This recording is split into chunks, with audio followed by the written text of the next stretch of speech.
Question number 10. In this question, three object A is solid sphere and object B is circular disc and object C is circular ring. Each have the same mass m and same radius, right? So यहाँ पे three object sphere, circular disc and ring है जिसका mass m है, same mass है and same radius है, right? So they all spin with the same angular speed omega about their own symmetry axis. ये जो तीनों object हैं same angular speed से क्या कर रहे हैं, अपने एक्सिस पे क्या कर रहे हैं, स्पिन कर रहे हैं, right?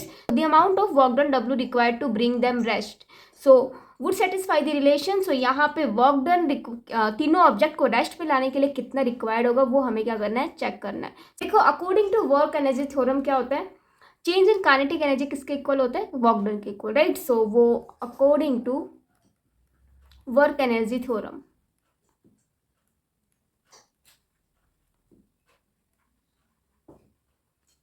According to work energy theorem change in kinetic energy किसके इक्वल होता है, वर्क डन के equal, right?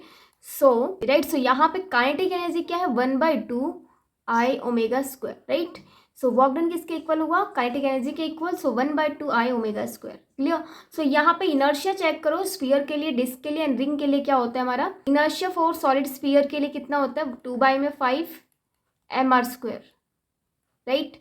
And inertia for disc के लिए क्या होता है, mr²/2 half mr square, and inertia for circular ring mr square, right?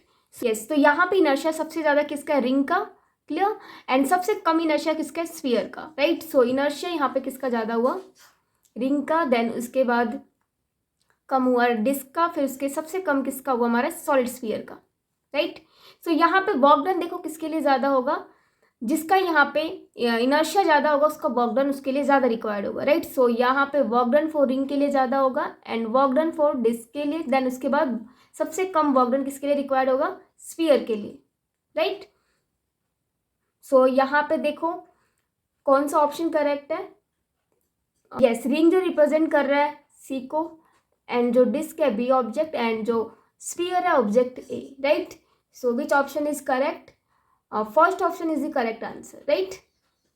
So work done required सबसे ज़्यादा यहाँ पे रिंग के लिए होगा एंड देन उसके बाद डिस्क, देन उससे सबसे कम किसके लिए, स्फीयर के लिए, right? Because movement of inertia के ऊपर यहाँ पे वर्क डन डिपेंड कर रहा है, clear? So next question, question number 11. In this question, a solid sphere is in rolling motion. In rolling motion, a body possesses translational kinetic energy kT as well as rotational kinetic energy kr simultaneously, right? rolling motion में कौन सी दो energy होती है, translational and rotational दोनों energy, right? So यहाँ पे हमें find out करना है the ratio of translational energy and upon में sum of the translation and rotation energy का यहाँ पे क्या फाइंड आउट करना है हमें, रेशियो, राइट? फॉर स्फीयर के लिए. सो यहाँ पे देखो ट्रांसलेशनल काइनेटिक एनर्जी क्या होगा, 1/2 mv square, right? And rotational kinetic energy 1/2 I omega square. So यहाँ पे हमें क्या फाइंड आउट करना है, इनका ratio. So see kinetic energy of translational motion upon में sum of the translation and rotational motion of energy, right? So यहाँ पे ट्रांसलेशनल काइनेटिक एनर्जी क्या होगा, 1/2 mv स्क्वायर एंड यहाँ पे 1/2 mv स्क्वायर हो जाएगा, प्लस में रोटेशनल एनर्जी कितनी है, 1/2 I ओमेगा स्क्वायर, राइट? सो हम इसको क्या कर लेते हैं, कन्वर्ट कर लेते हैं, इसको भी हम काइनेटिक एनर्जी के टर्म में लिख लेते हैं, रोटेशन एनर्जी को 1/2 mv square plus and sphere के लिए जो इनर्शिया होता है 2/5 mr स्क्वायर होता है, राइट? सो यहाँ पे वैल्यू पुट कर देते हैं, इनर्शिया की जगह 2/5 mr स्क्वायर, राइट? एंड यहाँ पे देखो लीनियर वेलोसिटी का एंगुलर वेलोसिटी के साथ रिलेशन क्या होता है, v = r ओमेगा.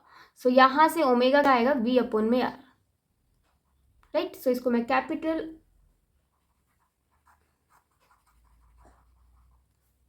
सो यहाँ पे क्या आएगा, v = में r omega, right?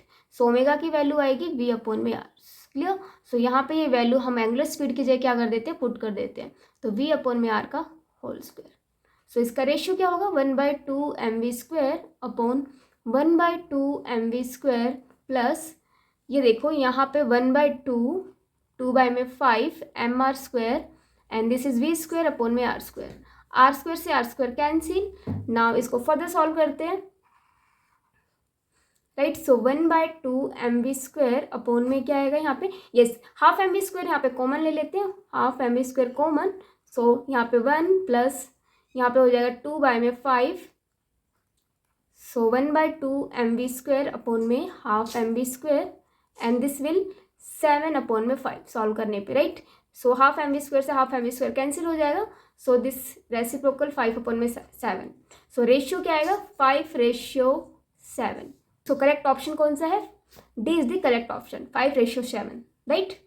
So next question, question number 12. In this question, two particles of mass 5 kg and 10 kg respectively are attached to the two ends of a rigid rod of length 1 meter with negligible mass. The center of mass of the system from the 5 kg particle is nearly at a distance of, right. In this question क्या है कि एक road है जिसका मास negligible है and length of the road कितना है 1 metre, right. And road के एंड पॉइंट्स पे दो मासेज हैं 5 kg एंड 10 kg का अटैच है, क्लियर। सो यहाँ पे centre of mass of the system बोला फाइंड आउट करने के लिए, कहाँ से 5 kg mass of the particle से किस डिस्टेंस पे सेंटर ऑफ मास लाई करेगा, राइट। सो देखो यहाँ पे इस क्वेश्चन को कैसे डील करेंगे। This is the rod, right, and the two ends of this rod attach by a mass 5 kg and 10 kg, right. This is the 5 kg mass and this is the 10 kg mass, clear. And the length of this rod is 1 metre, right. इस rod का जो मास है negligible mass है। सो यहाँ पे हमें centre of mass 5 kg मास से 5 kg जो पार्टिकल है उससे चेक करना है कि कितने डिस्टेंस पे यहाँ पे सेंटर ऑफ मास इस सिस्टम का लाई कर रहे हैं, क्लियर। सो देखो कैसे सॉल्व करेंगे। देखो तो x सेंटर ऑफ मास हमें फाइंड आउट करना है, राइट। सो इसका फॉर्मूला क्या होता है m1x1 प्लस m2x2 अपॉन में sum of the masses, right. ऐसे हमें centre of mass of the system किसी पोजीशन से फाइंड आउट करते हैं। सो देखो यहाँ पे x सेंटर ऑफ मास, यहाँ पे हम किसको ओरिजिन लेके चलेंगे, इसको हम ओरिजिन लेके चलेंगे, राइट। 5 kg मास को ओरिजिन लेके चलेंगे। सो यहाँ पे कोऑर्डिनेट क्या आएगा 0 and 0, clear.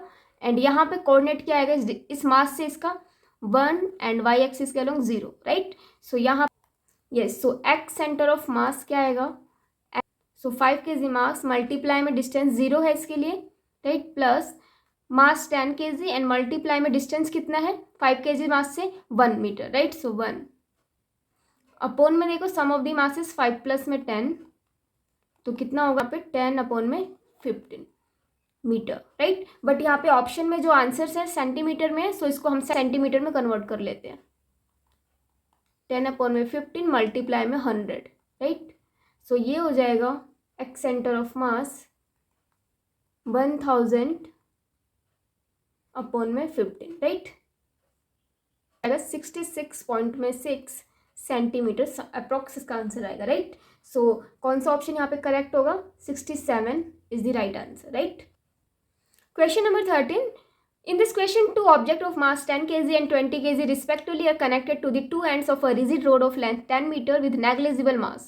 The distance of the center of the mass from the 10 kg mass is, right. ये क्वेश्चन बिल्कुल क्वेश्चन नंबर 12 की तरह है, बिल्कुल इजी क्वेश्चन है एंड वो वही सेम चीज़ करना है इस क्वेश्चन में भी। सो देखो इसको कर लेते हैं, राइट। सो यहाँ पे एक रोड, ये रोड है, राइट, एंड इसका जो लेंथ है 10 मीटर है एंड दो मासेज इसके एंड पॉइंट्स पे क्या है अटैच, राइट। एक मास 10 kg का है एंड सेकंड मास जो है 20 kg का है, क्लियर। सो यहाँ पे centre of mass of system find out करना है 10 kg मास से कितने डिस्टेंस पे लाई कर रहा है, राइट। सो यहाँ पे x centre of mass find out करना है। सो यहाँ पे ओरिजिन कौन रहेगा 10 kg वाला मास, राइट। सो यहाँ पे मास 10 मल्टीप्लाई में ये इसका ओरिजिन 10 kg के लिए 0 0 and this is 10 and 0, clear. So यहाँ पे 0 हो जाएगा प्लस मास 20 एंड डिस्टेंस कितना है इसका 10 and sum of the masses 10 plus में 20, सो ये हो जाएगा 200 अपॉन में 30, राइट। सो 20 अपॉन में 3 मीटर, राइट। सो यहाँ पे कौन सा ऑप्शन करेक्ट है, ऑप्शन बी 20 अपॉन में 3 मीटर। 10 kg मास से कितने डिस्टेंस पे है 1/3 मीटर डिस्टेंस पे इसका इस सिस्टम का क्या लाई कर रहा है सेंटर ऑफ मास, राइट।